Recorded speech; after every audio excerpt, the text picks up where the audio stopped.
What's up, guys? Welcome back to another Fall Obsession podcast. My name is Sam Thrash. Thank you for tuning in.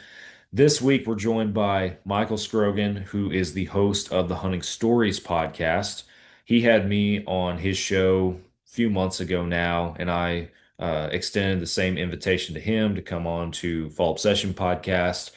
And he wanted to do something a little bit different, a little bit more unique. And it's kind of led us to doing I don't know, we might even do this again on our show. It turned out really good, but he wanted to have some of our own Fall Obsession team members join in on the conversation, to just hang out, have a good time, chat it up, and share hunting stories like you would in deer camp, like you would around the campfire, in the mountains, all that kind of stuff.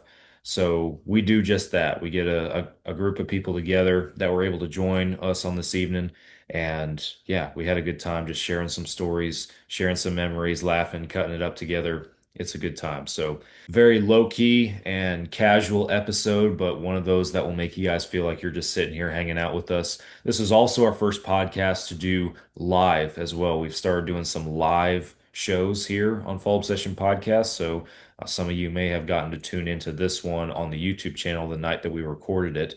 And if you didn't and you're interested in tuning into some live shows in the future, that is going to be something that we're doing more frequently. So be sure you are subscribed to the YouTube for that. And that takes me into the housekeeping for this podcast. I'll start with the YouTube channel. Go subscribe, because we have a lot of stuff like what I just mentioned coming to the platform.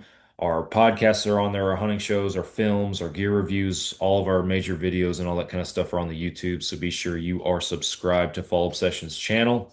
Social media pages, go check them out. We're on all the major platforms. If you're active on it, we are probably there as well. Make sure you guys follow. That way you see our daily posts and updates from the field from our staff across the country. We're also trying to be very active and involved in some conservation issues and some other stuff that's been going on here recently, and keeping our ear to the ground with that stuff and sharing information with you guys when it comes to that.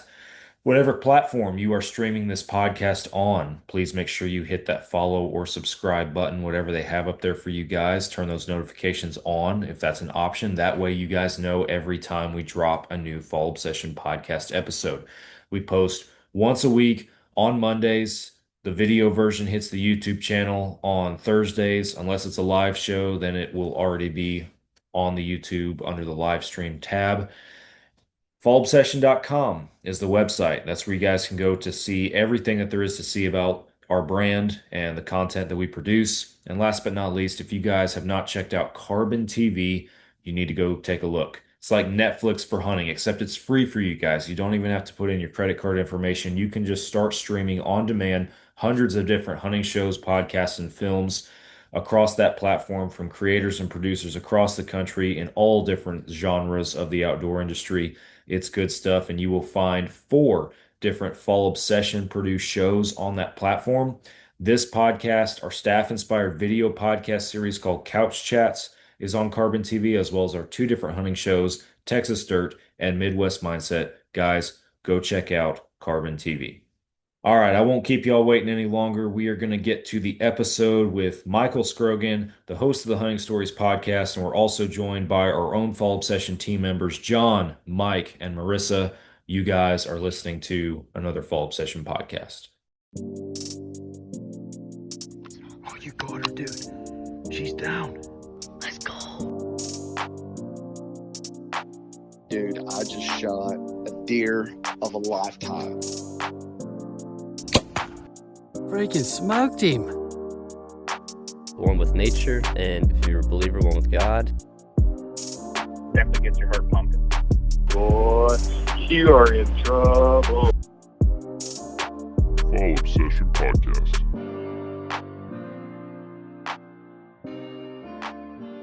What's happening, everybody? Welcome back to another Fall Obsession podcast. I'm Sam, hosting you guys. We have kind of a roundtable going on this evening. It's a first on our show, and we have Michael, the host of the Hunting Stories podcast, joining us this week. Welcome to Fall Obsession Podcast, man. Happy to have you.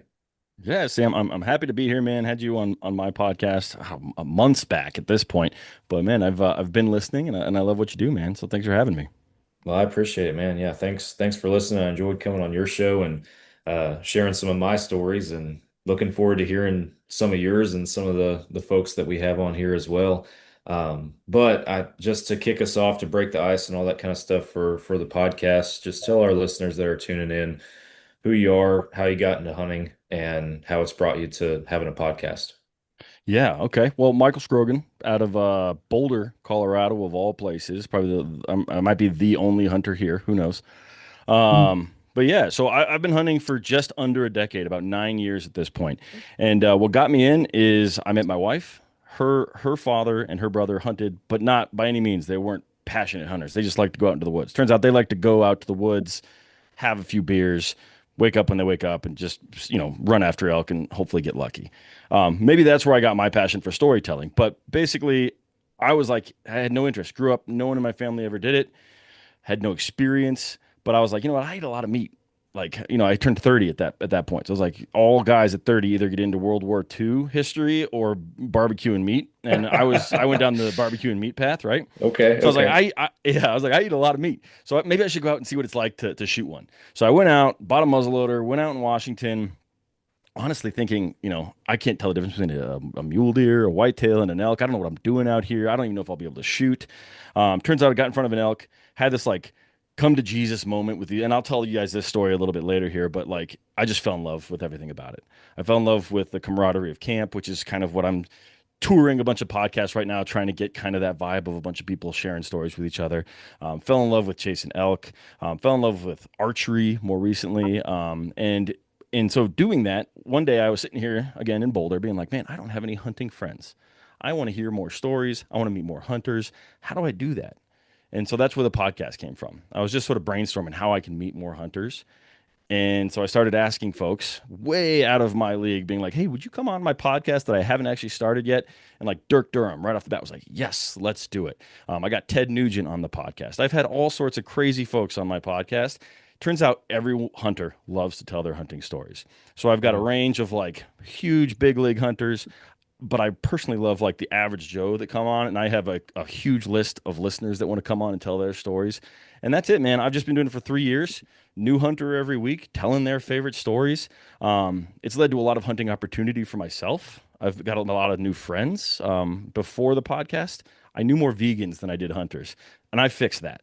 So I'm in a good place, man. I get to meet great people like you. I got invited to a trip to Hawaii last year. I went elk hunting 2 seasons ago with two world champion elk callers. Like, who gets to do that? Like, they had never That's even met me. They awesome. were like, come on out. And so I shot myself a 300 plus inch bull, and man, I'm just having the time of my life. So that's me.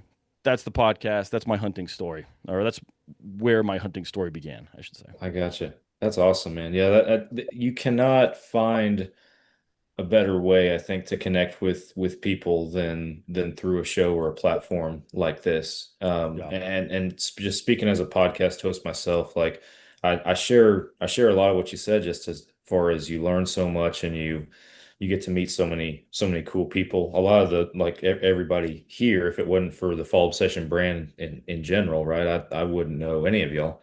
So that's what's really cool is to see everything kind of come together. I'm sure John has some elk stories to swap back and forth because John is actually he's a guide up there in Colorado, has some experience guiding both for There hunting you and go. fishing up there. So he's done quite a lot in that regard as well. That's awesome. But what would you say is and I'm not trying to get you to tell your guest stories. I'm more just curious, like the craziest. Your show is called Hunting Stories Podcast. Yeah. What's the craziest story you've heard? Oh man, I've so as you can imagine, I've done like 160 episodes or something at this point. Um, man, a couple stand out. Uh, let's think. I had Caleb Stillions on, and he's a guide in Alaska for grizzlies. Yeah, I know Every Caleb. one of his stories, I was like, no, like, what are you doing? What are you putting yourself in that situation for? Cliff Gray, another guy out of Colorado. He's actually been on the Joe Rogan podcast. He told one story specifically about chasing a cougar and the cougar finding a den and the dogs going into the den, and then he crawled into the den to like save the dog.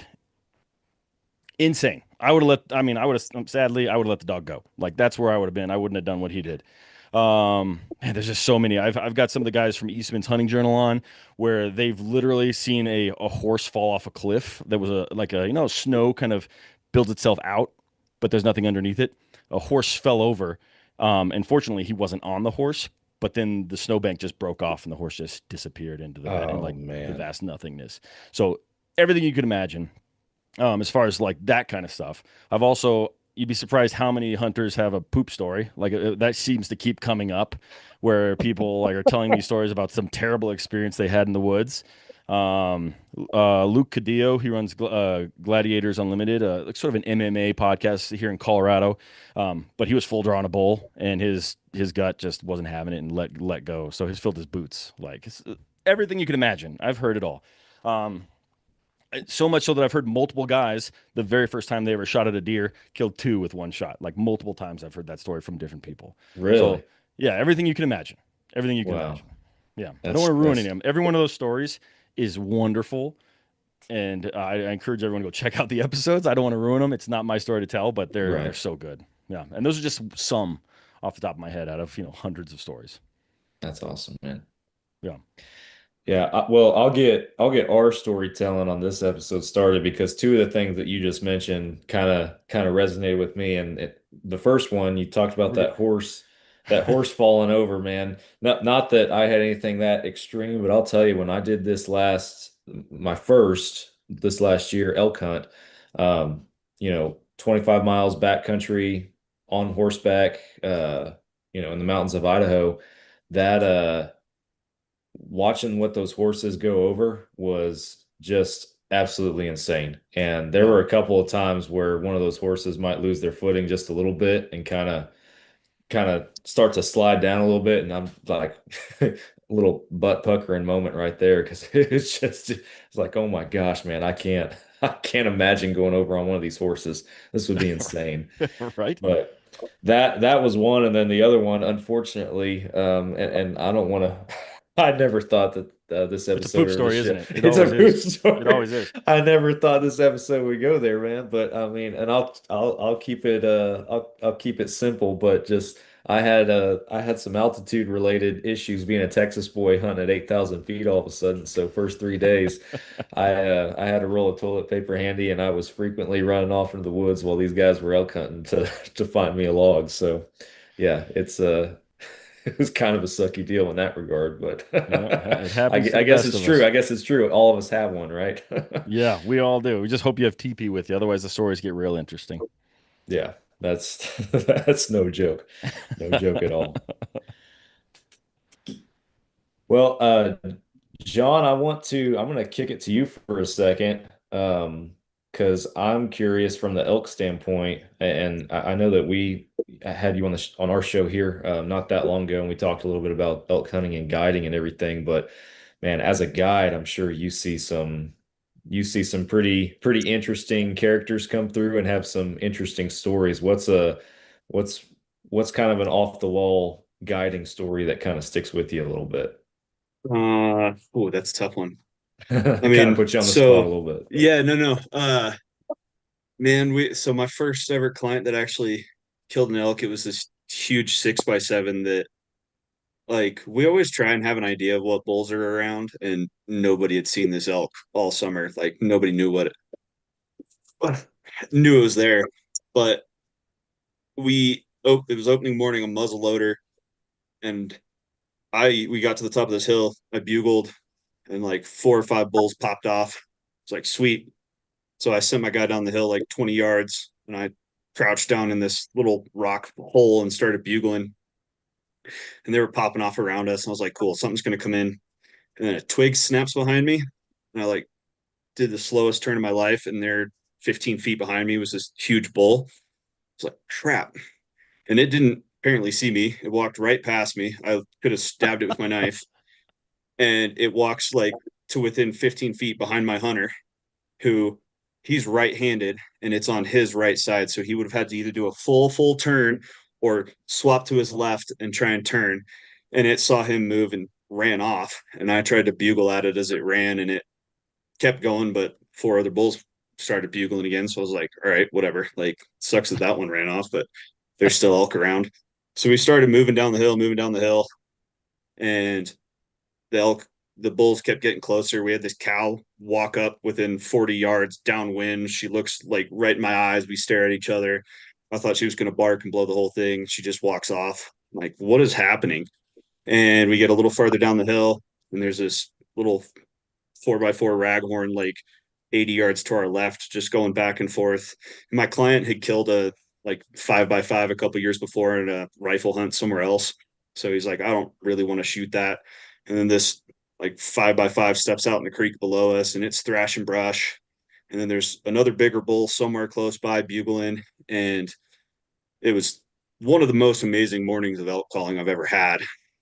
And this big bull comes running across the meadow, right across to about 100 yards down the hill, and then straight up at us, right past that 5x5 that was thrashing brush. Like, they brushed butts. They couldn't have been any closer, and he didn't care. Neither of them cared. And it got up to like 15 yards from my client, shot right over it. Everything runs off. Oh, Well, man. I mean, in the guiding world, I did my job right there, but it was opening morning. I was like, cool, whatever. Like, so we went back that night, or actually, he reloaded, and we kind of worked our way up this hill, kind of in the direction the elk had gone. And we got up to like tree line, and I was like, we're just going to hang out here for the rest of the day. We're up high, get out of the wind. Our scent's not dumping down to where we think these elk are. And my client, whatever bullets he was using, as he walked, they would like work their way up the barrel. I'm not entirely sure, What but in the world? he goes to like ram it back down, and he like fully seats it, and he had a mark on his uh ramrod, and it wouldn't go. It was like still a quarter inch above. Huh. And apparently, right after that melee of when he shot, and there were elk flying 9 different directions, and I was trying to watch the one that he shot at, his first reload, he wasn't looking when he poured the powder in, and he didn't see any powder like sitting on the rim or still left in the container. So he thought he'd had an empty container with just a bullet in it. So he threw a second powder charge in. So Oh, now we're standing on top of this hill man. with elk below us in an area that I know they probably bedded, and he's got a muzzle loader that's now a hand grenade. And I was like, all right, what's the plan? He's like, well, I can pull the bullet. I'm like, all right, do it. He's like, bullet puller's in the truck. I'm like, you mean the one at the bottom of the hill? And he goes, yeah, that's the one. So we did like a 1.5 mile circuit to circumnavigate where I thought these elk were. We dropped down, hit this road, and it was going to take us probably another hour and a half to walk to the truck. And luckily, some archery hunters were coming out behind us, and they gave us a ride back to the truck. We went back to camp. He unloaded the gun, got it all sorted. We had lunch, took a nap, went back that evening. Didn't hear anything. Was like, I know there's elk are in there. So the next morning, same thing, ran it back, nothing. It's like, crap, did we blow them out? All right, I'm going to keep sticking with my plans. We went back to the spot on the top of the hill, sat there the rest of the day, just cow calls here and there, kind of worked our way around, glass of saddle. I was like, man, I think we blew these elk out. And so we started working our way through the timber that evening with that last thermal coming up. And I'd bugle like every 150, 200 yards. And it was nothing, nothing, nothing, nothing. And then finally, we got this like really squeaky, it sounded like a kid with a kazoo, this bugle. And I was like, well, that's not ideal. And that, I think it was that same 4x4 that had been behind us in the morning before, came running right up to like 60 yards broadside. I was like, you gonna shoot him? He's like, no. I'm like, all right, well, I'm gonna mess with this one. So I'm cow calling and bugling. And this probably went on for about a minute, and that bull's kind of just trying to figure out what the heck we are when the pine patch, like, I don't know, 80 yards below us, just erupts. It sounds like the T-Rex from Jurassic Park. I was like, oh, and I can see this huge tan body moving, and I'm starting to count points here and there. This is the only time that the Pythagorean theorem we all learned in math class actually came in handy, because I never fully saw the elk. I could see his nose at one point, I could see an antler, I could see the back tip, I could see his butt, and I'm doing math. I'm like, that's a big bull. And it kept coming, kept coming, kept coming. I'm bugling. We're like scooching across this log to get into a shooting lane, and it steps out. He shoots, and I could see the impact. I saw blood. I was like, sweet, reload. Client's over there reloading as I'm watching this elk, and it's standing there doing the like wobble. and then it just walks off. I was like, oh no, this is the worst possible scenario. It's getting dark. The wind's not good. I have no idea where this elk went. We went and looked at blood. It wasn't great. It was kind of like dark and not real frothy. I'm like, man, maybe he hit it a little back. We looked just in the 50-yard area for like half an hour. I didn't want to spook it if it was just laying there. So we kind of worked our way back out and around. I was like, we're just going to leave it for the night. I'm going to come back in with some of the other pack crew from camp in the morning and see if we can find it, which we did. We went in. He was dead 80 yards away. But it was the coolest 2 days of elk hunting in my entire life.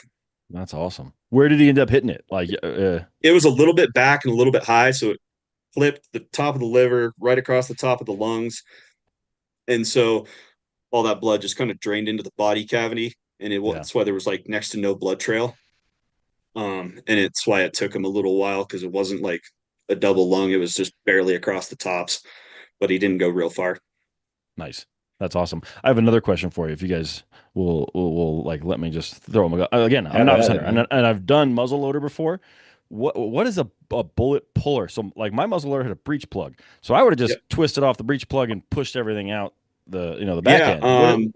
His were like solid cast lead bullets that were greased, which I think is why they kind of bounced up the chamber somehow.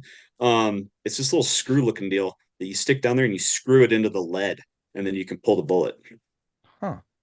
Interesting. But so no breech plug. He couldn't have pushed it through. That's a good question.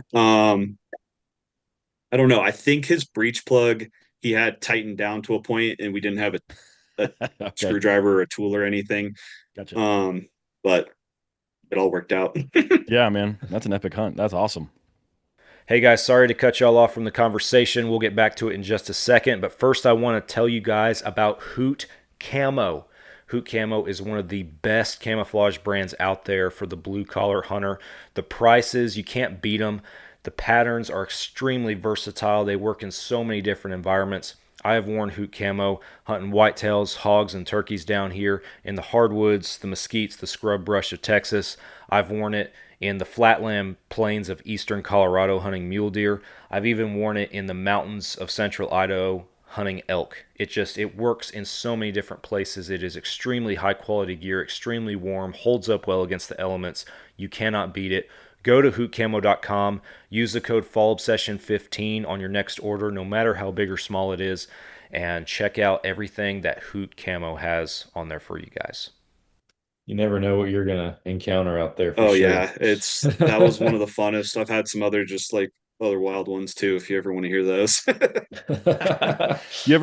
How big was the bull? You said it was a monster. You actually broke out the Pythagorean theorem. Yeah, so for that unit, historically, anybody I guided, I'd always say if it's legal, shoot it. Like 4 points on one side, the Colorado legal. He gross out at 339. So not like massive, but for a unit where you're telling people to shoot a legal raghorn, he was huge. 6x7, he was really nice bull. Yeah, that's awesome. A 340 bull is huge. I don't care where you are. Yeah. Yeah, I was 100%. Like, I don't usually get like buck fever with clients. I'm like, all right, I'm not the one behind the gun. I did my job. It's standing there, but that thing stepped out and I had a little bit of the shakes going. That's awesome. That's awesome. I bet that guy was fired up. He was stoked. Rightfully so. Michael, you mentioned earlier a story that you said you could share with us when you referenced your come to Jesus moment. You got my curiosity piqued. I want to hear about it. Okay, so this is my second hunt ever, and it's in Washington. Muzzleloader elk, so we're staying on trend here. And what's funny is my first hunt, I don't remember much about it. I was scared in the woods. It was dark. I didn't like it. It was nothing about hunting was I interested about, but they invited me. Father-in-law, brother-in-law, I just went to the second time. But we put in Washington, most tags are just gonna be spikes. This second year, we drew a bull tag. And because it's like they combine all the points of the group. So the guys had all these points. I had 1 point, and they're like, "You bastard, you just used all our points," and we all drew. Like, I was super lucky. That being said, I'll tell a story before I say too much more. But this season, about 8 months before, I'd actually torn my Achilles. So I'm not in the best shape. I'll start with that. Also, again, not a hunter at this point. I'm just a guy who was invited. So I roll in my Volkswagen Tiguan into camp like 10 p.m. the night before opening day. And I'd never been to this unit before. It wasn't the same unit that we drew the year before. It was a special tag. So we roll in and we just like they're already at camp drinking, and I'm like, all right, let's go. We get to bed, and all night long is bugling, like everywhere, just bugling. I'm like, what is this? I've never experienced anything like this in my life. I was like, are they going to come stomp our tent? And we've got a big canvas wall tent. But I'm just all night long, can't sleep a wink because they don't shut up. We wake up in the morning and everyone's like, are you guys ready to go do this? And I'm like, yeah, did you guys hear that? Every one of them slept through it. Nobody had heard a bugle, but they were bugling all night long. Wow. My buddy Steven and I, we had not really scouted. We had no idea what to do. We're like, hey, Onyx says there's a field this way. Let's like just walk to that field. We walk out there. We hunt the morning. Nothing happens. We come back. We make breakfast. Meanwhile, my father-in-law, my brother-in-law, they've got a dried up wallow that they put some cameras on. They know that there's some elk there, so they're sitting that wallow. So they're over there, probably about 2 miles north of us.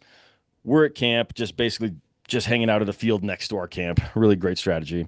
Either way, we come back to camp, have breakfast. My buddy had in Washington at this time, you could bait. I don't think you can do it anymore, but we had backpacks full of apples. And we're like, we've got this other camera. Let's go out there with these apples and drop them from the camera and then go hunt that hillside. And so we drive like 2 miles east to this other area. And we're literally sitting there. It's probably 10, 11 in the morning. And we're baseball pitching apples to each other with sticks of wood, just smashing these apples all over the place to get the aroma out, just like having fun, just being idiots that don't know what they're doing in the woods. And then we hear a bugle, and it's like midday. We're like, what is that? That doesn't make any sense. And we're like, it's probably some hunter, because we're so like we know so much about this that we know that that's definitely a hunter because there's no way an elk would bugle at this time. But it just keeps bugling, and it just keeps bugling. And it just keeps bugling until it gets to the point where we realize it's more than one elk or bugle. So like it's like one right after the other, and they're just going like, "Holy shit!" Like, is it okay if I swear, Sam? Is that all right? Yeah, you won't hear me do it, but I don't put any Okay. restraints on my guests, so you're I good, won't man. be too dirty here, but we hear this going off. So we run down from our baseball practice down the hill, and there's this big valley, and we're parked on the opposite side of a valley across this creek. But we're looking across the valley on the other side of the mountain, and in this one patch, it's all trees, but in one patch, just a huge bull walks into that patch and just rips a bugle. And like it's all we can see. We're like, oh my God. Like those are elk. Those are not people. And so like we just panic. We don't know what to do. We're still wearing like our early morning stuff. I've still got a half a bag of apples that I'm carrying on my back. And we have to go right to get around the river to where we can cross the river. So we just run this way. And we hit the river, cross over. And my buddy, God bless him, he's in great shape, but he's like, we're going to run this elk down. At the time, I didn't know you couldn't catch an elk. Either way, he's just running up this hill right after that bull. And again, I had just gotten the okay from the doctor to like not wear a brace on my foot. So we're running up this hill, and I get maybe 100 yards up the hill, and I'm like, nope, I can't follow. There's nothing I can do about this. I just can't go up there. But I know the road goes around this big finger ridge, and it looked like it was kind of going to the other side. So I just drop down and I run around the road. So I'm down on the road, like bag full of apples, just like terrible shape, just trying my best to get to the other side. Cars are passing me on this dirt road, and like I'm just some idiot jogging down the road in full camo, muzzle loader, backpack, everything. And they don't stop, they don't say anything, they just drive right by me. And I just keep going until all of a sudden I hear I'm like, oh my goodness, somebody shot at these bulls. Next thing I know, a bull runs down, stops on the road about 70 yards in front of me, and I pull up my muzzle loader. And directly, like literally framing the elk is somebody's camp. So it's another wall tent. And I'm like, no, I can't take that shot. So I'm just like huffing and puffing, and the elk runs off into the woods. And I'm like, oh my God, this is amazing. And I'm just like in the moment, completely lost. So I run to where he was standing, and I look into the woods where he was, and I hear something behind me. So I turn around, there's another bull. And I'm like, oh my goodness, like elk hunting's great. This is the coolest thing I've ever done. This is, mind you, opening day. And so I turn around, pull my muzzle loader up, and I just let her rip. And I nail the bull. the only thing that they'd really given me as far as advice was like, if you shoot, put another one in. So I open my little case and I'm putting my, my black powder in. I'm dropping sabots in and I'm panicking. I drop the whole case. I lose everything. So I'm digging in the grass trying to find my powder and my sabots. Taking my ramrod, shoving the everything in there. A car drove by me while I'm like panicking in a ditch on the side of the road doing all of this stuff. Either way, I do that and I'm like, okay, now what? I'm like, well, I guess I go to where it was. I don't know what else to do. So I walk up there. And the next thing I hear is my brother-in-law. Again, he was like 2 miles north of us. And he's like, who's shooting? And I'm like, Dylan, it's me. And he's like, I just shot an elk. And I'm like, I shot one too. And we're like, oh my God. And so like he's yelling and he's like, I have no idea where mine went. Apparently with him, he heard the bugling as well and came in from his side. He told my father-in-law, because my father-in-law was too slow. He's like, sit down. I'm going to put a pin on you. I'm coming back for you, but I'm going to go chase these elk. And so he chased till he realized he was in a herd of about 40 cows with these 2 bulls about to go at it. And he waited until that bull was maybe 10 yards and then broadside 50 caliber muzzleloader just poof, nailed him. So that's his story. But I get to the spot on this game trail where I shot that elk and I hear him yell, I have no idea where my elk is. And I'm like, me either, but I'm standing where I shot it. Just come to me. And we're just screaming in the woods because that's what you should do right after you shoot any animal is just like yell at each other. So we're yelling. He comes to me, and then I realize about 60 yards down the path, the game trail, is another bull elk. And I look at it, and I'm like, it's got a hole. Sweet, that must be my bull. Oh no, it's got 2 holes. Shit. I think we shot the same bull. So we're sitting there and we're like, yep. And they're both lethal shots. What's crazy is he shot it like 10 yards away with a 50 cal. But with the adrenaline that he had as he was about to go into that fight with that other bull, he was on his feet after 2 shots for probably about 35 minutes before he laid down and expired. And I didn't know at the time, like I should probably have put another round in him. Again, I was super novice. But I was like, I'm just going to sit here. And he's like, so I'm sitting there with my brother-in-law. He's like, oh God, my dad. I got to go find dad. So he's like, I'll be back. And so he just runs off. So now I'm sitting here alone, again, by myself. No idea what I'm doing, just watching this elk slowly die. Wasn't a great experience for me. It was really heavy because it was the first time I'd ever shot at anything. In the moment, I had no hesitation. I was cool as a cucumber, but like sitting there watching it die was really, really hard. Eventually, my other buddy came over, the one that had run up and over the mountain. He missed everything. He didn't see a damn thing. But he rolls in and he's like, what happened? And I'm like, you see that over there? That's a bull. I don't know whose bull it is at this point, but it's a bull. So we go over there and the 2 of us start gutting him out. While we're doing this, that camp that I mentioned earlier, they come back to camp at 1, 2, 3 o'clock, whatever time it is. And they're like, what are you guys doing up there? And we're like, well, we shot a bull. They're like, you shot a bull 100 yards uphill from our camp? I'm like, yep. So we gutted it out. And then we were able to pull the truck around, back it up to the hill, and the 6 of us just slid it down the hill, right into the truck bed, took it back to Camp Pole. So that was my first elk hunting experience. I was like, well, this ain't so bad, So here's a question I have for you guys, and I ask everyone this when I tell them this story. Whose bull is that? Ooh, that's a tough one. Yeah. That's a tough one. Cause he shot it first? Is that He shot it first. I shot Yeah. it second. It was still on its feet. His shot was double lung and hit the heart. My shot was lung spine. I have the sabot for mine. It was in the spine. We found it in the hide. It came out the other side. Ooh, man. What do you guys think? Mike, Marissa, John? Man, I think it's your bull. You were the last one to put lead in it. Yeah.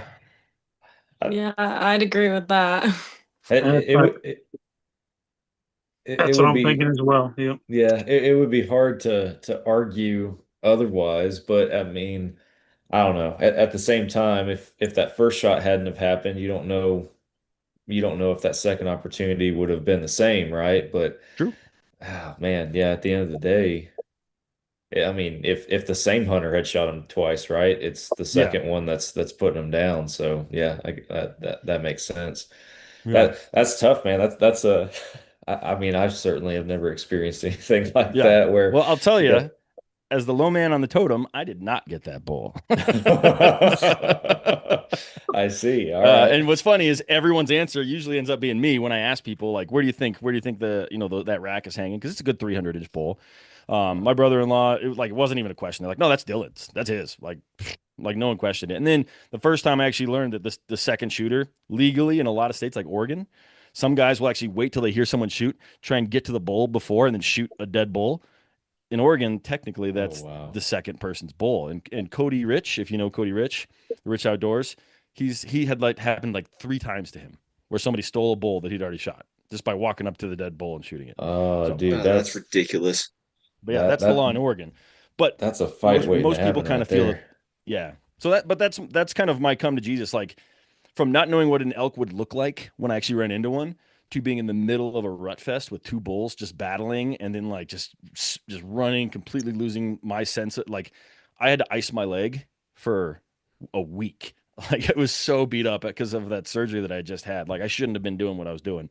But it just lit a fire in me. And ever since then, all I've wanted to do is elk hunt. Just seeing that happen. So Hey, folks, if you guys are in the North Texas area like I am, then you need to go to Bear River Archery and Pro Shop in Van Alstyne, Texas. Justin and the guys up there have an incredible operation set up. They will take great care of you and all of your archery needs. They are the official bow shop in North Texas of Fall Obsession. I love going there, and I'm picky. If you guys know me, I am very selective on who I let work on my bow. I will let Justin work on my bow. They do great stuff. Check out Bear River Archery and let them know that Fall Obsession sent you. That's pretty neat, man. And it's really interesting and unique that part of your story with that, and you touched on it briefly, was, just I think you described it as a heaviness almost, watching that bull die. There so many people can hunt for years and never see anything like that. I think back to a podcast I did a year or two ago with our production director over here and one of my good friends, Nick, and he talked about a deer that he had shot that year.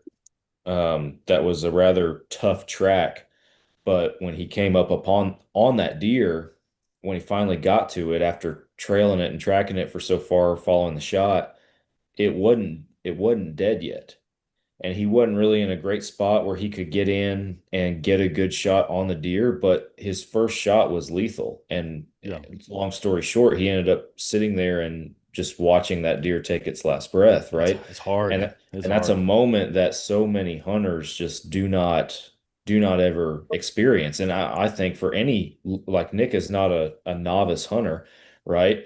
That's a for anybody, it's a heavy moment. Just we don't ever get to see the last little bit of life in the life that we're taking, right? Yep. And that, I think, if anything, gives a hunter a certain level of respect for an animal, and for the hunt itself. That it's that right there, I would say. Yeah. I mean, I cherish that hunt and everything about it. Um, but I do regret that I wish I did. I wish I knew to follow it up. Like, yes, I got to experience that. I would have rather put the elk down. Like I said, it was on its feet for 30 minutes. Then I was just sitting there watching with, and bubbles just coming down the side. And I was like, this is crazy. Like I couldn't, I don't know why it never crossed my mind to fire another round, but I was just lost in the moment of like how difficult it was. Yeah. They're such durable critters. It's insane. Ugh. It's insane. We couldn't find its heart because my brother-in-law, a 50 caliber at 10 yards. I don't know like how it was on its feet for 30 minutes, but it was. But we That's couldn't find its wild. heart. It is absolutely insane. So, but the rest of that hunt was great. Actually, I my father-in-law has passed away, and I did a memorial episode, and we talked about that later. We actually got into a beehive, and that story is hilarious. So I just encourage people to jump on and listen to that story in that episode because, my brother-in-law got stung, I think 50 times. Ooh. Yeah, yeah. Ooh. He still has PTSD on that. But who wants to go next? Well, I was gonna toss it to Mike first, and just I know we've had a lot of elk hunting talk so far, and I don't know if you have any experience in the elk woods, Mike, but want to see what you typically find yourself hunting, and if what kind of memorable stories you have that are sticking out in your mind that you'd like to share. Yeah, I've actually have never had the chance to go elk hunting, but that's something that's pretty high up on the list I would like to do. But usually just whitetail deer, some coyotes in our area, stuff like that. But I had one instance where me and my dad were hunting together. It was gun season a couple years ago, opening day, and we had a buck that was at the feeder that we had, and he kept leaving and coming back, and leaving and coming back. Well, we were like, well, we're not seeing anything else, and we're sitting there, and he hasn't shot a deer for it's probably been 10 years, and we're up there like fighting with each other. You shoot it, no, you shoot it, and it was just so funny. It's just a good memory that I had, and then he ended up shooting it, and I actually have it mounted on my wall in here in my gun room where we're sitting. So it was that's probably the most memorable story I have. Just the relationship that we have and that we could get out and do something like that. It's tough with the work that we do. It's hard to find time to get together and do stuff like that. So That's awesome, man. You'd be Mhm. surprising how often stories just like this come up on the podcast, where it's like going out and spending that time with someone who's really important to you, regardless of how difficult the pack out was or the hunt itself or the weather or whatever. It's just sometimes it's Yeah, just about who you're with and having that time, especially when that time's hard to find. So yeah, I it's the appreciate that, memories for man. sure. Yep. Yeah. Absolutely.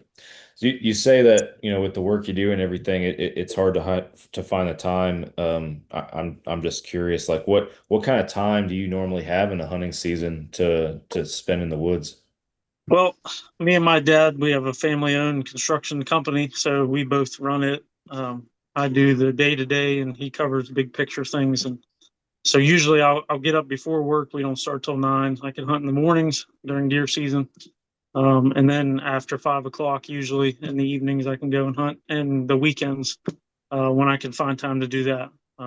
Just like right now, we're working like crazy. I worked another 8 hours today, so it's never ending, never ending. Oh yeah, that's a good thing though. Yeah, It good, is. It's a good blessing to and a have. curse.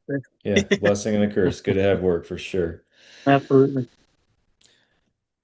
Marissa, you've been quiet this episode. I want to kick it over to you and see what kind of memories that you have that are sticking out in your mind. Any adventures that you'd like to share from your hunting experiences? Um, I have a lot. I've been quiet because if you didn't see my little guest star down here, my Oh yeah. dog is she's having a I little panic attack. at this point, I could probably make just a podcast episode off of like the pet appearances that have Oh yeah. that have occurred randomly with myself or guests on the show. It happens all the time. Yeah. But she actually has one of my most memorable ones. When she was 10 weeks old. I was I have one very good one with my dog, and then I have a lot with my big sister because I am my mother's only child, and my dad has another daughter, my sister, but it's just us two. And she's 13 years older than me, so I've never been like, like super close with her, but that was like the only thing we could do together because she's 13 years older than me. I mean, who wants to take their kid sister to like go hang out with their high school friends? No one. So that was something her and I would always do together. We had this one time. So we had this rickety old box blind. It is like 6 pieces of plywood, elevated, and it's been in this spot in the woods for, I kid you not, probably like 9 years at this point. There's a hole in the floor, there's a hole in the wall, there's no windows, just cutouts. And we're sitting there, and you can hear something like on the side of the blind, like scratching.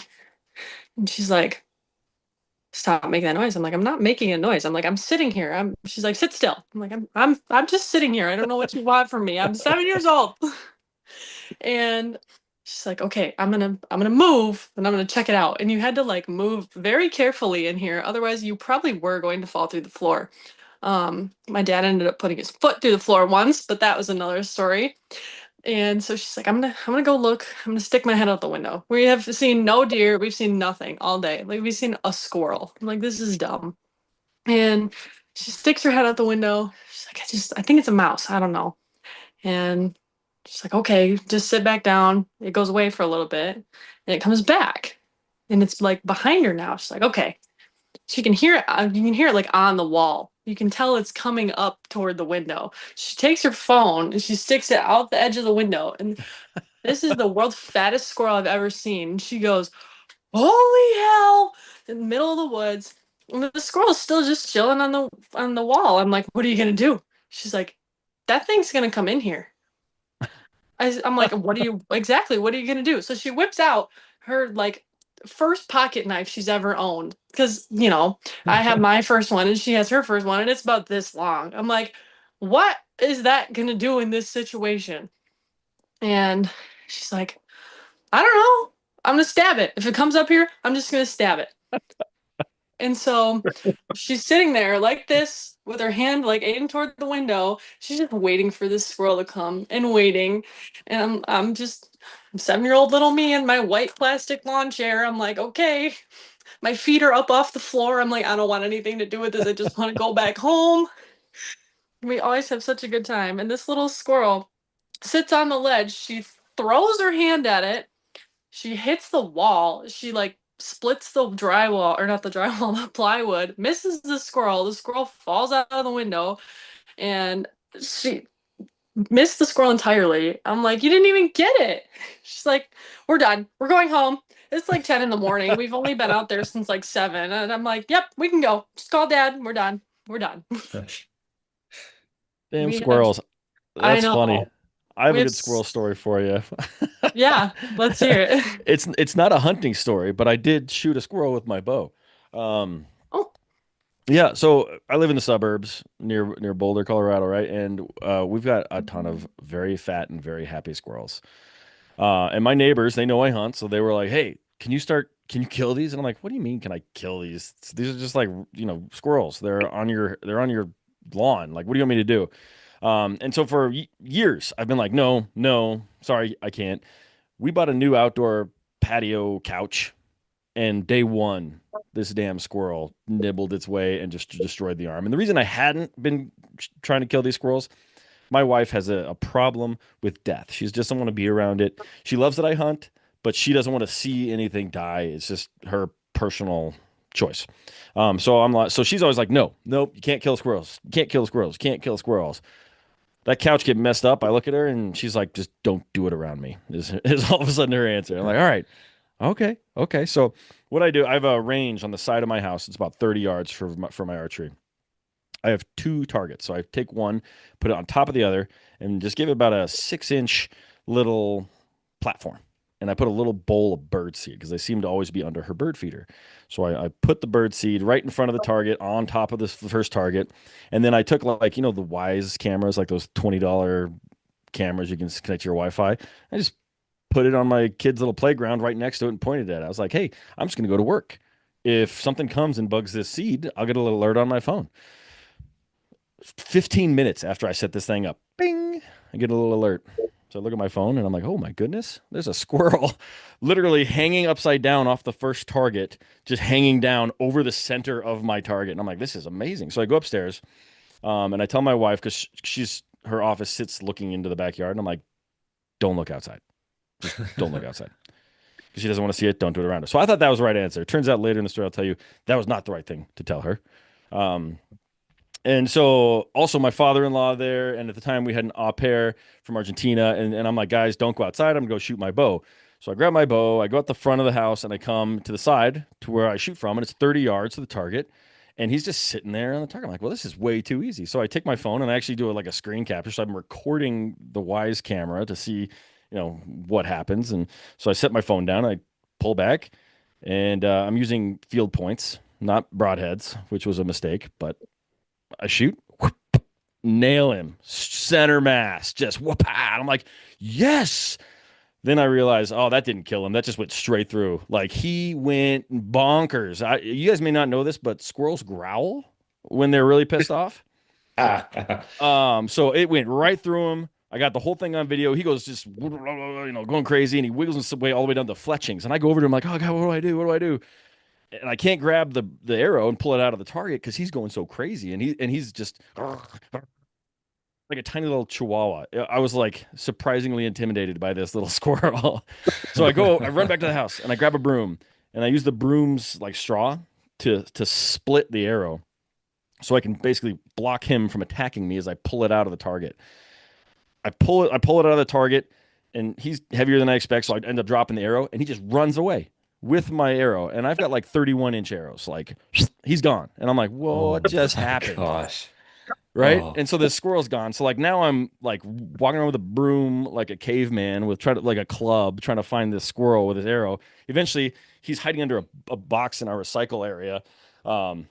He's got a 30-inch arrow and a luminoc. It wasn't that hard to find. So I go over there and I lift it, grab the arrow, give him a one tap, and that's the end of that story. And I was going to eat it. What I didn't know is inside we have this window that looks into the backyard. My father-in-law and the au pair and my son and all these people just were cheering like crazy when I nailed it because it was one arrow. I just drilled it. And so they're like, wow, yeah. But turns out that was more than enough to make it so my wife didn't want to talk to me for at least a week because of that whole death thing. So she's like, I told you not to do it when I'm around. And I'm like, I told you not to be around when I did it. Like I said, don't look out the window. She's like, everyone was cheering. And I'm like, that's not my fault. It was a great shot. Like, hey guys, Trophy Edits is a Fall Obsession podcast partner. We all have mounts on our walls that represent a significant moment, a significant harvest in the woods for each and every one of us, and photographs can do the same. I'm sure you guys have pictures from years past, hunting with loved ones or being in the woods with family and friends that also represent those big moments. And what Trophy Edits does is they showcase those moments for you guys. Just absolutely make your pictures explode and to the level that you guys can put them on the wall and also have that memory forever represented in your home, your office, your man cave, whatever it might be. Give Trophy Edits a chance to do the work for you guys. And again, they make those pictures just absolutely awesome with their professional team of editors. So go to Trophy Edits website. The link is in the podcast description. That lets them know that you guys came from us. And use the code FALLOBSESSION at checkout to save you guys some money. I can't tell that. I love that story. I'm not allowed to tell it when she's around, but that's my squirrel story. That is hilarious. I will say the squirrels were gone for several weeks. All of them. They figured out where not to be. Yeah, send a message. Golly, man. They learned. Yeah, Holy honestly, God. I didn't think I'd hit it, right? Like a squirrel at 30 yards, but it was center mass. But yeah, it turns out the field points just went straight through, like did no damage to him. Like it just basically just sort of pinned him. Wow. Yeah. Yeah, that's something that I mean, I've always thought about that. I don't think I've ever shot a squirrel with my bow actually, but I've always thought about that. Like, man, what if am I just like putting a dart through him at that point and pinning him to whatever's behind him? And you kind of answered that question for me. So, yeah, I was thinking like most likely I'm going to miss. So how do I make sure my arrow's okay? Is like my main thought process, and that's why I built this backstop and all that. But turns out I hit him. Didn't expect to. Yeah, man, both of y'all's like the story that Marissa told and the one that you told it reminded me of a couple over the years for me. One of them, like Marissa, the one that you talked about, reminded me when I first started hunting with my dad. I was probably around the same age, like 7 years old or something like that. And the first time my dad took me hunting with him, I'd never been hunting. My dad had hunted a little bit growing up, but this was the first time that he actually took me with him deer hunting, and he got invited by another gentleman to come and shoot a couple does on his lease or whatever. And um, he had already shot one doe earlier in the afternoon at a different spot, and that's its own cool story. But the one I'm thinking of, we were sitting that evening in a box stand, and I'm a 7-year-old kid and I'm like falling asleep. Like I'm over here, my head's rubbing on the side of this stand because I'm nodding off and going to sleep. My dad keeps poking me. He's like, "Hey, wake up. You're making all this noise." You know, jabbing on me a little bit and everything. And then finally, I like did it 2 or 3 times, I think. And finally I wake up and I look up and there's deer out there in front of me. He's got his rifle up and I get up, I was like, "Dad, there's a deer out there." He's like, "Yeah, I know." And he's getting ready to shoot and everything. And now me having a 7-year-old that I'm starting to take hunting, I understand where his mindset was in that moment. As a 7-year-old kid, I thought I was telling my dad there were deer in front of him. My dad had other plans. But Yeah, that just for whatever reason, that's always stuck in my mind. As he shot one of those deer, and that was the first day actually in the deer woods with my dad, and he shot two total that day and everything. But your story made me think of that. And the other one that you told, Michael, was this was a few years ago, probably I don't know, 5 or 6 years ago. I we didn't have it was before we had our property, our Texas dirt property that we have now, and I had a season without really anywhere to hunt. And my father-in-law, he has they just got, a few acres, just like, 4 acres or something like that.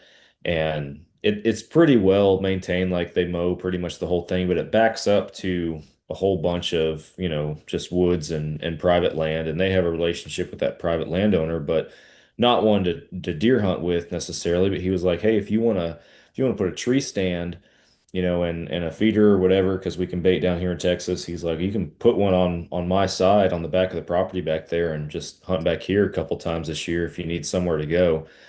So I did. I did just that, and there were some does coming in pretty regularly. And so I was up in the tree one evening, and my wife and kids are up at the house. And from the kitchen window, you can look down the hill and you can see the tree stand and the feeder down there. So they're like watching the play-by-play from the kitchen window. These deer come out, and there was this one doe. She kept doing laps, and she was walking like she'd walk all the way to the fence, come all the way back around, and walk 16 yards from the tree.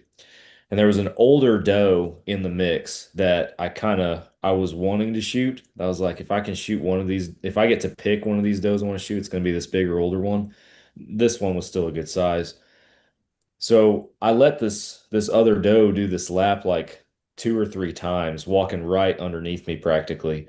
And I finally I realized this older one, she was kind of hanging back. I was like, all right, I can't let this other one walk past me a fourth time and not put an arrow in her. So I finally shot her, smoked her. She didn't run far and crashed. And immediately the back door flies open and here comes everybody walking out of the house. I was like, this is not deer hunting to me. This just does not feel like the deer hunting that I remember. This is totally different. And they all come down. They're like, what took you so long? Why did it take you so long to shoot that deer? And I was trying to explain to him like why I let the deer walk past me, 2 or 3 times first before I actually shot it. But it was cool. Like immediately, there's the family, there's the kids, all that kind of stuff right there to help you recover the deer and all that kind of stuff. But at the same time, I was just like this. I feel like I don't know. Like if this is what the Seek One guys feel like, I guess it's not for me. I I don't know, man. It just I was in the backyard. It just did not feel right. That's funny. That's great. So But I love it when the family can get involved, though, even though it didn't feel quite right. I bet your kids and your wife were fired up.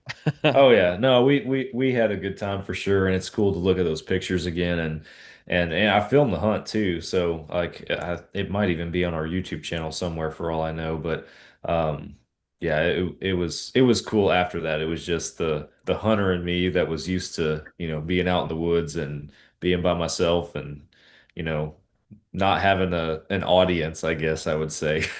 Yeah. That was a little bit of an adjustment on that one. So yeah.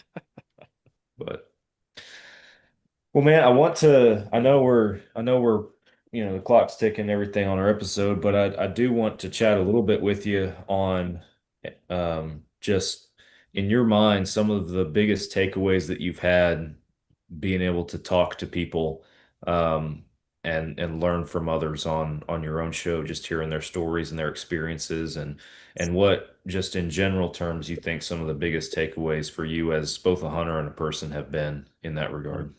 Put me on the spot, man. Put me on the spot. When I started my podcast, I was like, how do I have a podcast where I don't actually do any of the talking? And that's where I came up with my hunting stories, right? So, man, you know, I think I pointed to a little bit after Mike's story, which is like hunt with people that are important to you.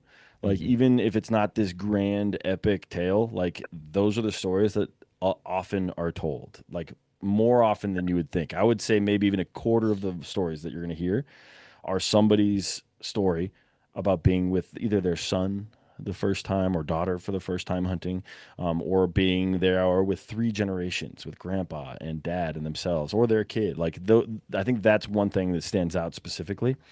Um, I'll also, I mean, it always comes up. It always comes up. So Yeah. always have TP in your bag, like that one. People have started coming on my podcast and they're like, I know you like poop stories. And I'm like, whoa. I'm not the poop guy. Everybody likes poop stories. Let's not start It's there. not Let's not me. It's start there. everybody. Okay. I say that, and that's where I started with this podcast. So. Exactly, right? I mean, I brought it up, but yeah, so maybe it is me, but always have TP in your bag. That's another one. Man, I don't know. That's a great question. I probably need to spend a little bit more time thinking about that. There's been so many stories, and they're all so different, but there are some similarities.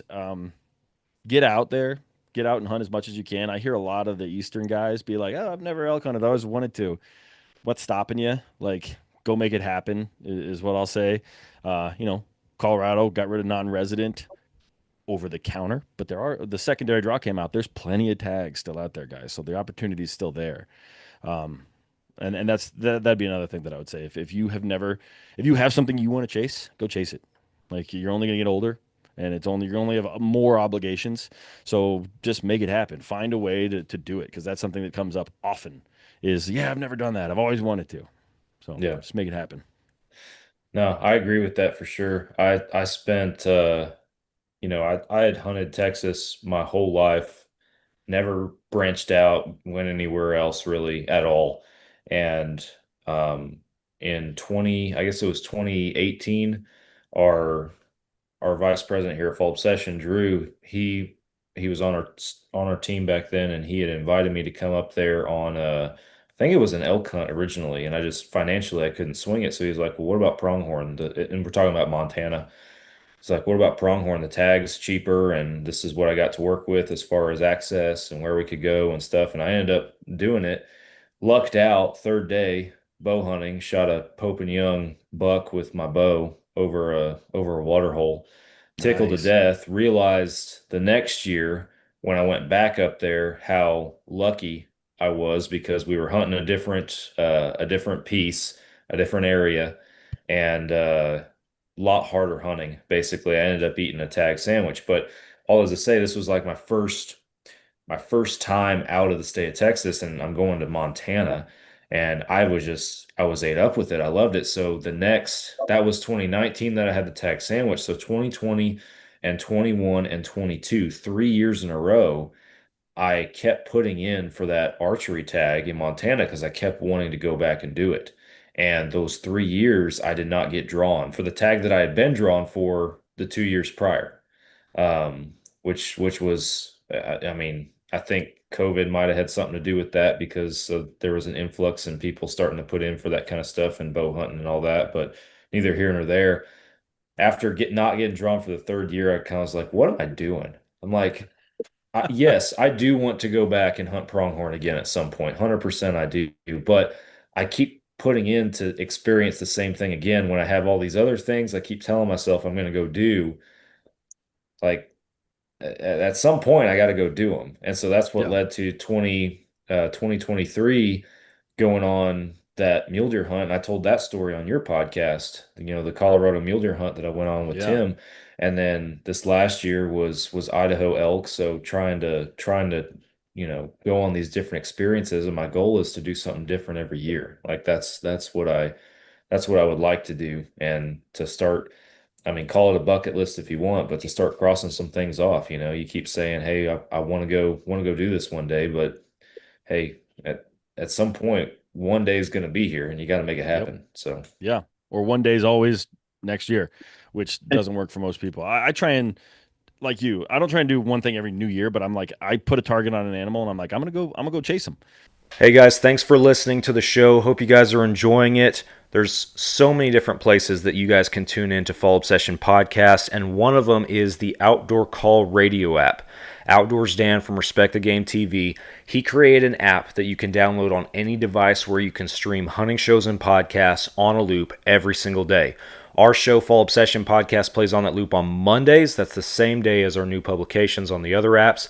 And there's also tons of other hunting shows and podcasts on there that you guys can listen to. Go download the Outdoor Call Radio app today. It is free. You can start streaming immediately. And be sure that you follow their Facebook page, because Outdoors Dan does some live radio shows throughout the week. And even if you are not local to those radio stations, his broadcasts are shared on his Facebook Live. It's Outdoors Dan and the Outdoor Call Radio app. Go download it today. Access deer in Hawaii, right there. Like I went last June. I was unemployed, and I told my wife, like, I saved up for this. I'm gonna go, and I shot 2 deer in on Molokai, and it was just such an amazing experience. My next big hunt is gonna be a black bear. I've never shot a bear. I've had one opportunity where I had a tag in my pocket, and then I got scared and was like, "What am I doing with a bow and a bear? I'm getting out of here," and I ran away. A little bit more to that story, but that's the long and short of it. But yeah, man, just find a species that you want to go hunt, make it happen. Like, I mean, and in light of what's going on right now in the government, right? Like, public land, who knows if that's going to be here forever? So get out there and use it, because you never know if some crazy guy from Utah is going to take it away. Right. No, fair point for sure. I'm curious because I've talked to a couple people, not necessarily on the show, but guys who have hunted axis deer over there. Did you bring the meat back with you? And if so, how did you package that and do that? This is purely curious, and I can tell you where I'm going with it here in a second. But yeah, I did. So we found someone on the island who had like a deep freeze. And so we brought vacuum sealers with us. So shot the deer. I'm the only guy there that was like actually probably going to pack, or like I corded it up. I shot it like 2 miles in, like I had to pack it out. So I chopped the whole thing up, brought it back with me, brought it back, put it into roasts and all this stuff, vacuum sealed it, and then froze it. And then I have this really cool cooler. It's actually made by Baku, the bike company. And it'll fit a full elk. In fact, I shot a cow moose this year, and it fit my entire cow moose into this one cooler, but it's like a bag cooler. So it folds up into something that's like smaller than my chest. So I put that in a large suitcase, folded up, and then with my other stuff, and then I emptied out my bow case. I emptied out the foam, and then used my bow case to I put my clothes and stuff in there as the replacement for the foam. And so when I shot it, I had this giant cooler. And so I just put 2 deer's worth of meat in the cooler that was frozen solid, jumped it on a plane onto another plane. And when I got back from Molokai to Hawaii, it was still frozen solid. I did run into some issues with the head. They wouldn't let me take the head on the plane, which kind of makes sense because it wouldn't fit under the plane. So I would have had to carry this like rotting head with me in the cabin, and they wouldn't have that. But I found someone to Euro it and then ship it to me. Gotcha. But axis deer is amazing. If you guys haven't tried it, it is so good. It is delicious. I've killed one. I was on a hunt back in 2016 as a cameraman, videoing for another guy, and I just connected with the guys there in camp and the owner and everything. And by the last day, most guys were filling their tags, and you had a few other guys that were going after some extra animals, and they just threw that out there like, "Hey, you want to shoot a axis doe today?" I was like, "Say less." So yeah, I got to take home some meat on that one and a hide, and so that was pretty cool. But the reason I ask you that question is we had we've previously for a few years we were hosting a veteran hunt down here in Texas. Bringing a veteran in from anywhere in the country. It was open application, and somebody to which it would be a unique experience, right? Hunt whitetail. And so long story short, first year I ever did this, name's Mark Zorich, came from California. Awesome dude. Never hunted whitetail before. He hunted bear and blacktail out there in California, but he had never hunted whitetail. So we had an awesome whitetail hunt. He shot a doe and a nice buck. But we're taking it back, and I had asked him, I was like, "So what's your plan?" This was in the preparatory stage of this hunt. I was like, "What's your plan for the meat? Here's some options, right? You can donate if you don't want to take it. You can arrange to have it taken back with you. You can have it processed down here." I started throwing out options, and he's like, "Oh no, I'm just gonna quarter it up and take it with me." I was like, "Okay." And he's like, "No," and she said, "Trust me, I've done this before. It'll be fine. I did this with an axis deer in Hawaii." I was like, "Okay, I trust you. That's fine." So we get to talking more about this. He's like, yeah, and he starts breaking out of his suitcase these like Yeti bags, like the soft cooler Yeti bags, right? Yeah. Starts breaking those out.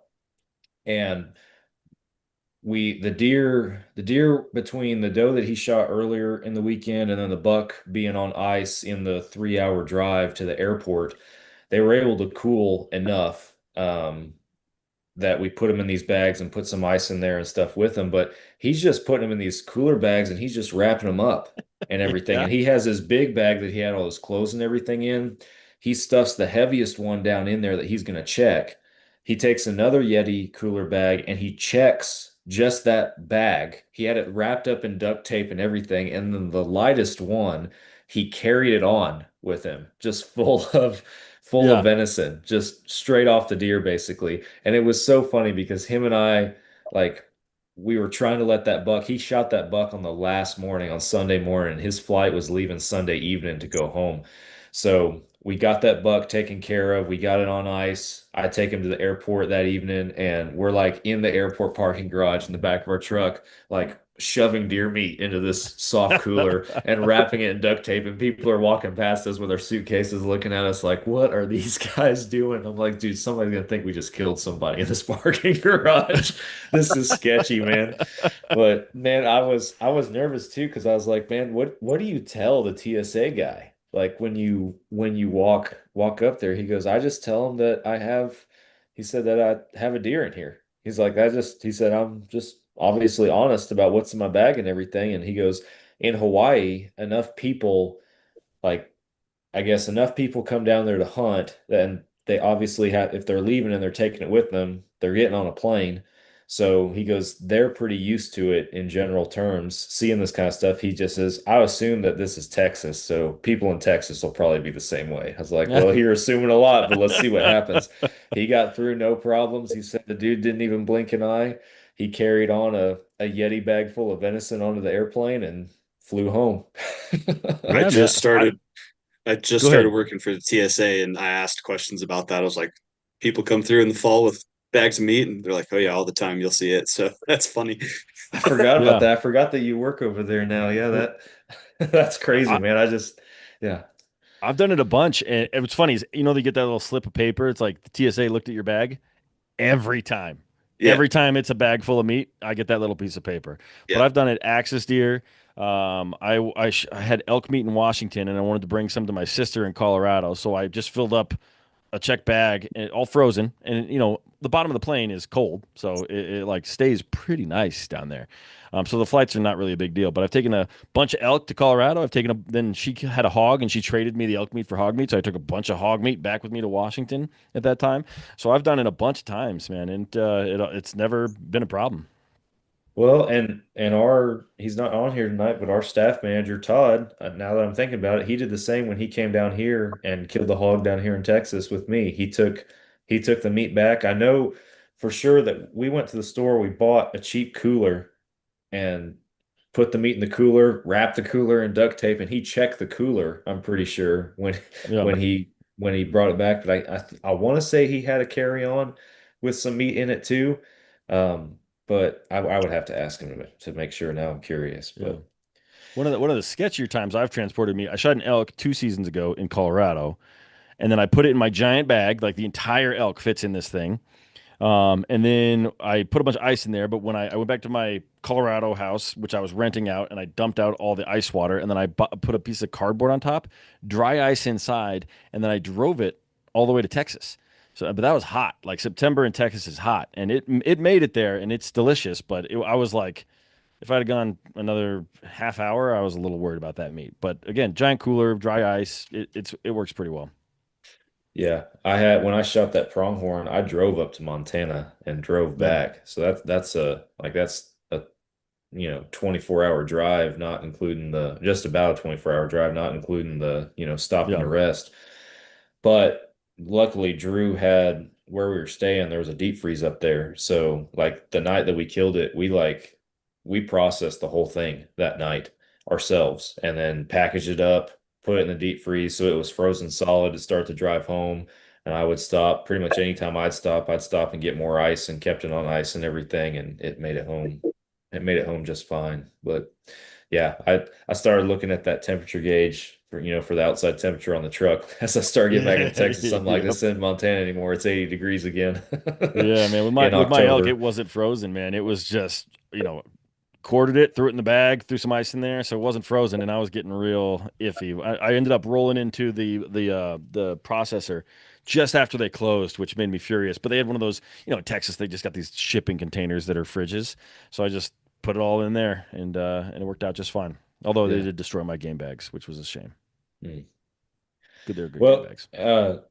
John might be able to speak to this a little bit just from his experience with elk hunting, or you as well. But I know with the elk that we as a hunting party got up there in Idaho last year, that was one thing that again, just being from Texas and hunting down here my whole life, I wasn't as familiar with. Just you kill an elk on day 5 of your hunt, and you still got a couple more days of hunting, right? What do you do with that? And they create a meat pole there in camp, and strung it up and everything, kept it in the shade. And I mean, we're already camping at 6,800 feet, and it's pretty cool as it is. But I mean, the meat kept fine, but just me in my mind, I'm just like, we're gonna leave this meat outside for days. But I mean, one, what else are you going to do with it? And two, it's worked for centuries, I guess. So I can't speak as well, I guess, to the science of it, but yeah, one of those things that for a Texas boy just seems kind of foreign. So, Yeah, I believe it, man. I shot my moose last year, but we were at 11,000 feet when we shot that thing, and we just hung it in a tree for like 2 days, and it's fine. I mean, it's 40 degrees at night. That's plenty cold, and as long as it's in the shade, it's good to go. yeah. Yeah. Whenever we'd kill anything, if it was going to be a little while before the pack crew showed up, I'd just bury it in limbs or stick it in the shade or something. Yeah, easy enough. Well, Michael, I know we're past an hour now on our podcasting and hanging out this evening, but man, I do appreciate you coming on the show and everything, and chatting it up with us for a little bit. I do want to, like I mentioned, we're past an hour. It's not like we have to stop now, but I wanted to give everybody else on here a chance if you've had a story pop in your mind, based on any of the other stories that have been told, kind of like I had, where it's like, oh yeah, that makes me think of that. Wanted to see if anybody had anything else they wanted to share before we call it an evening. Mike, I'll throw it to you first. Well, I do have one. It reminded whenever you were talking about hunting with your dad. It was funny. I was with my wife's uncle, and I think it's for the first three to 4 days of gun season. It might start the second week. You can shoot predator animals. Well, he's an older gentleman, and we're both sitting in the blind together. We haven't been seeing much, and he's over there nodding off, nodding off. And he hunts with a 300 Win Mag, and I see a coyote run down, and I'm watching it run down behind the blind out into the field where we're supposed to be shooting deer. There wasn't any, and I'm over there and I'm trying to get his attention. He's sound asleep. So eventually, I'm just watching and watching. All I hear is the window slide open. He throws the gun down on the thing and shoots, and looks at me and says, "You're supposed to tell me you were supposed to shoot those." I said, "You were sleeping. I couldn't get your attention." He was like so mad that I didn't wake him up. I said, "Well, I was going to shoot it," and he goes, "Too late. I already got it now." It's just a funny story that I remembered it. I laughed so hard after that, and I said, "You can't get nothing past this guy." You know what I mean? That's great. That's awesome. Marissa, what about you? You got any other stories that have popped into your mind throughout the conversation this evening? Um, just like kind of what Mike was talking about, like when he's hunting with his dad, those are some of like my fondest memories that I have. And actually, probably one of the same stories. That man sound asleep and he's impossible to wake up. Um, a good one is when I was falling asleep. I think I was like maybe 9 or 10, and apparently I was snoring. I was very tired, and he's like, "Wake up!" He's nudging me. I'm like, "Okay, I'm up." Fall asleep again. Wake up. And then eventually it gets to the point where he is then head tilted back, mouth wide open, just sawing logs. I'm like, okay, wake up. Like I'm tapping him. I'm like pushing his leg. I'm doing anything that I can. I'm like, hey, it's got to the point where I'm like a little forcefully slapping him on the shoulder now. Just nothing. Not not even a chance he's gonna wake up. And so I'm like, whatever. I forget about it, let the man sleep. He sits up. I'm like nodding off again, and he's like, hey, there's a deer out there. I'm like, how do you just wake up and know that it's out there? Like, you just opened your eyes. You were fast asleep for like 3 hours. Can't put anything past him. No, you can't. I don't know. I don't have those instincts. I don't have the spidey sense that he has. I have that's an amazing story, and I'm sorry to interrupt, but I have something here. Mike Lee just tweeted that he's pulling the public land sales provision from the Big Beautiful Bill. Dude, let's Yes. go. Yeah, he just tweeted. He said, uh, over the past, I read it, but over the past several Please weeks, do. I've spent a lot of time listening to members of the community, local leaders, and stakeholders across the country. While there has been a tremendous amount of misinformation, shut up, Mike.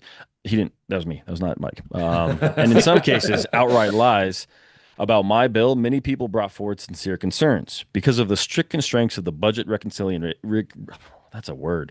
Reconciliation process. I was unable to secure clear, enforceable safeguards to guarantee that these lands would be sold only to American families, not to China, not to BlackRock, and not to any foreign interests. For that reason, I've made the decision to withdraw the federal land sales provision from the bill. He goes on, but at that point, that's all we need to hear. So, not 1 acre, right, guys? Not one 1 acre. acre. That's Keep it. it public. Yep. He says he's going to continue to pursue this, but not in this bill. So the current bullet has been dodged, but we got to keep fighting. Yeah. Well, and you hit the nail on the head with that for sure. I mean, at the time this episode's hitting the channels, this news has been out now. If you're tuning into the live show, you're getting to hear it from us, I guess. Yeah, So right. even better. But yeah, I did a podcast earlier this week with John Stallone from How for Wildlife, and that episode that we just put out, and that was a big emphasis in that conversation was just that like after 127 we couldn't we can't let our guard down, right? After Yep. this, regardless of how this turns out, which it sounds like this is working the way it needs to, we can't let our guard down because if it's not this, it's going to be something else, and it's only a matter of time before it's the next thing. So we have to, Yep. as hunters and outdoorsmen, we have to be tuned in and paying attention. So 100%. well, John, you got anything to add before we conclude, man? Other than the big smile on your I, face about I got public so many land. stories. It's like which one do I pick? I don't know. I was I'll go with the bathroom and the squirrel story in one. I was, off Oh doing my no. business in the woods and I got beamed in the head by something and there's this really pissed off squirrel in this tree just plucking pine cones at me. Like, dude, I'm just doing my business in the woods. I sat there for a few minutes just getting pelted. Like, bro, what's your problem? And finished up and turned around. And apparently the log I'd been doing my business on was the one he'd been stuffing pine cones in for his winter food supply. So I just crapped in his pantry. So, that was a moment of elk hunting comedy that I look back fondly on. There you go.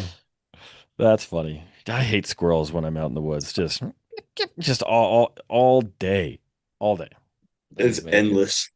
Yeah, they make it Here's so something much that I'm worse. working on personally. This isn't a story, but I've heard of a lot of like South African trackers and stuff, and they use the animals around to know where other animals are. And so I'm trying to like know that like, okay, hopefully the animals don't realize what I realize that the squirrel's going off means I'm here.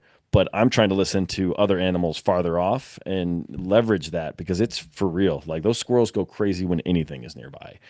So pay attention to those things. I've got this harebrained idea to find like a magpie or a raven or something and train it to find elk for me.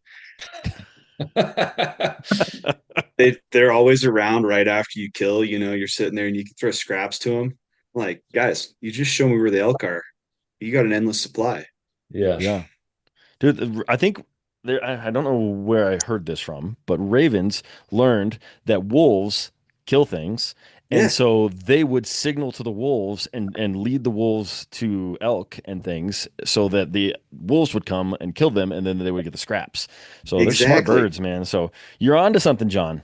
You're on to something. Can't use a We'll talk we'll drone. talk Nothing we'll about a talk raven. business later, right? Yeah. Well, I got one more for you, and then we'll call it a night. A lot of these stories have made me think of it. Mike, your story about, just whipping that gun out and having at it, kind of made Yeah. me think of it. We were on this elk hunt last year, and this is we didn't have good footage of this moment, so it didn't make it into the film. But I forget which day it was. It was before we actually got on the bull. Um, and there's four of us in camp. There's myself. There's Galen, who's the host, the guy that kind of is run the show, our guide, so to speak. He's my friend, but he knows more about these mountains than anybody else, so he's kind of leading the way. Chris, who's also a newer elk hunter, and then Ben was also in camp with us. Ben didn't have an elk tag, but he had like a bear tag and something else, deer tag. So Ben hung back at camp that morning, and the three of us went up. And we're walking, and Galen's way out in front. I'm in the back because I'm a Texas boy and I have the wrong boots on, and I'm huffing and puffing and struggling. And I forget what kind of rifle Galen had because I'm a bow guy. I bow hunt, and rifles aren't my jam normally for hunting, but it was a big and loud one. And so this fox runs out in front of him, and he just throws his rifle up and pops him, just drops him right there. No warning to us. So we're just shocked. Like, what just happened? Just our ears are ringing and everything. And we're just like, what is happening? He's like, I shot a fox. We're like, why? Why we're here hunting elk. He's like, oh yeah, I probably should have thought about that. I just reacted. So we go up and we go to this fox and everything and stuff. And yeah, he made a great shot. We end up moving on, continuing along the way that we were going. We get back to camp that night, and Ben is there, and he's like, "What are y'all doing up there on the mountain?" We're like, "Did you hear the shot?" He goes, "Yeah, I heard the shot." He goes, "I heard the shot, and I ran up the mountain because I thought y'all killed an elk, and I thought you would need help, and I'm wandering all over the hillside looking for y'all, trying to figure out where you guys were, and finally I come across this fox that doesn't have a chest cavity anymore." And I'm trying to figure out, and all of a sudden it starts making sense, and I realize I've been wasting the last couple of hours running around the mountainside looking for y'all when y'all just shot a fox with your elk hunting rifle. So, That but guy's got great ears that he made it directly to the fox just here in one shot. I mean, we That's were we were amazing, impressed, man. We were like, man, I'm surprised you even found it. He goes, yeah, right? I found it, but he said, yeah, I was looking all over for y'all, and finally I walk across this rock, and there's all this blood there, and find this fox without a chest cavity. So, 2 years ago, I was with a buddy. We're driving down a dirt road on our way to our evening hunt for elk, and he just hits the brakes and goes, "Cover your ears." And he just takes his pistol, and he's driving, takes his pistol, hangs it out the window, and just starts unloading. And then we're like, "What the hell's going on?" He's like, "I hate coyotes." Then there's just a coyote like 150 yards out, and he's got his pistol out the window, just shooting rounds. He did not hit that coyote, but it was an experience, a shocking experience. So I've been there. yeah. Oh man. Yeah. And even that story makes me think of another one, but I mean we could probably go on and on for all night if we had the time. But I am gonna wrap up the podcast though and bring it in. So I appreciate all of y'all joining us, but Michael, especially thank you for agreeing to come on the show and join us as a guest and sharing some stories with us here this evening. I enjoyed it, man. Thank you. Yeah, man, it's always fun to get together with a bunch of folks and tell a little bit of lies, a little bit of truth. So thank you for having me, man. I really appreciate it. Absolutely. We'll have to do it again sometime. Absolutely. Folks, thank you all for listening. to Fall Obsession Podcast. Be sure you guys go check out the Hunting Stories podcast on social media and all the podcast apps, all that kind of stuff. Go listen. And with that, we're going to wrap it up. Thanks for tuning in. We'll catch you next week for another episode.